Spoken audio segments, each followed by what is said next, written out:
अस्सलाम वालेकुम व्यूवर्स। आज की वीडियो में हम बात करेंगे उन 10 कॉमन मिस्टेक्स के बारे में जो लोग इंग्लिश बोलते वक्त करते हैं और शायद आप भी कर रहे होंगे।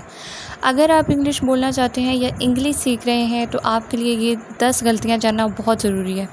हम रोज़ाना इंग्लिश बोलते हैं लेकिन हम ऐसी गलतियाँ कर रहे हैं जिसकी वजह से हर कोई कन्फ्यूज़ हो जाता है। तो ये मिस्टेक्स जानने के लिए आप वीडियो को एंड तक देखें। चलिए देखते हैं ये 10 गलतियाँ कौन सी हैं।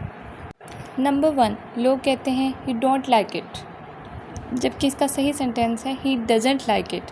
लोग ही डोंट बोलते हैं जबकि ही शी इट के साथ डजेंट यूज़ होता है, डोंट नहीं।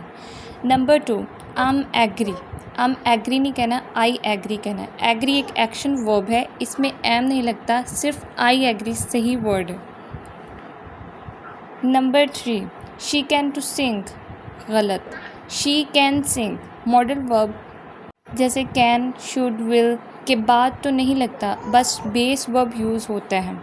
नंबर 4, आई डिडंट न्यू, ये गलत सेंटेंस है। आई डिडंट नो डिड के साथ वर्ब बेस फॉर्म में होता है, इसलिए न्यू गलत है, नो सही है।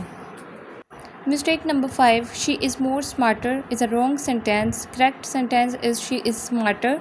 स्मार्टर ऑलरेडी कंपैरेटिव है, मोर लगाना डबल कंपैरिजन बन जाता है, इसलिए she is smarter.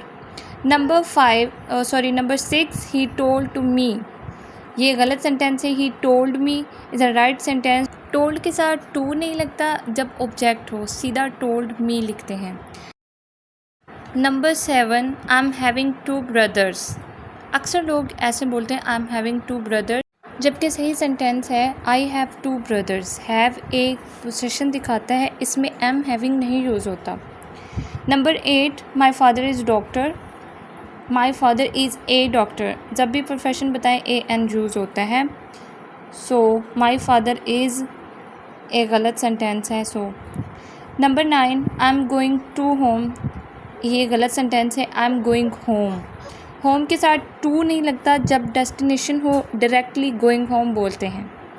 So mistake number 10, she said मी, ये एक गलत सेंटेंस है। इसका करेक्ट सेंटेंस क्या होगा वो आप कमेंट में बताएं अगर आपने इन मिस्टेक्स को सीखा है तो, और कमेंट में ये भी बताएं कि आप इनमें से सबसे ज़्यादा मिस्टेक कौन सी करते हैं।